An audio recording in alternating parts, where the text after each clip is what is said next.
கொஞ்சம் லேட்டான வீடியோ தான். இது சித்திரக்கனி அப்பவுமே எடுத்தது. சடனா கிளம்பி நான் அம்மா வீட்டுக்கு போயிருந்தேன். என்னென்னா, இங்கே பக்கத்தில தான் இருக்குது. ஆனால் போகிறதெல்லாம் ரொம்பவே ரேர் தான். எப்பவுமே பொங்கலுக்கு போனது. அதுக்கப்புறம் இன்னும் போகவே இல்லை. போன உடனே அம்மா என்ன செடியெல்லாம் இப்போ புதுசா வச்சுருக்க அப்படின்னு சொல்லிட்டு தான் எல்லாத்தையும் பார்த்துட்டு இருந்தேன்.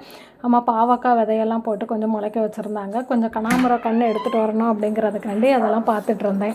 அப்பா பிறந்த பிறகு இப்போ அதிகமாக அம்மா வீட்டுக்கெல்லாம் போகிறதே இல்லை. எப்போமாவது மாதத்துல ஒருக்கா, அதுவும் மேக்ஸிமம் 2 மாதத்துல ஒருக்கா, எப்போமாவது ஒருக்கா தான் போகிறது. போனாலுமே 2 நாள் அவ்வளோதான். அதுக்கு மேலே அங்கே தங்குறதே இல்லை. அதுக்கு முன்னால் வந்துடுறது வீட்டுக்கு. அம்மாவும் அப்பா அடிக்கடி பாப்பாவும் சாய்க்குட்டியும் பார்க்குறதுக்கு வருவாங்க. இதில் பார்த்திங்கன்னா அம்மா நிறைய பச்சை மிளகா விதை போட்டு முளைக்க வச்சுருக்காங்க. நிறைய கன்று வந்திருக்கு. ஆனால் மழை பெஞ்சனால அவ்வளவுமே செரிஞ்சிடுச்சு இந்த கண்ணெல்லாம். இந்த டைம் வரும்போதே கனகாம்பரம் முளைச்சிருந்துச்சு கன்று அப்படின்னா எடுத்துகிட்டு வரணும் அப்படின்னு சொல்லிட்டு தான் போயிருந்தேன். ஏன்னா பாப்பாவுக்கு முடி தலை கட்டி நம்ம வைக்கலாம் அப்படிங்கிறதுக்காண்டி, பூ பூத்தா அப்படிங்கிறதுக்காண்டி.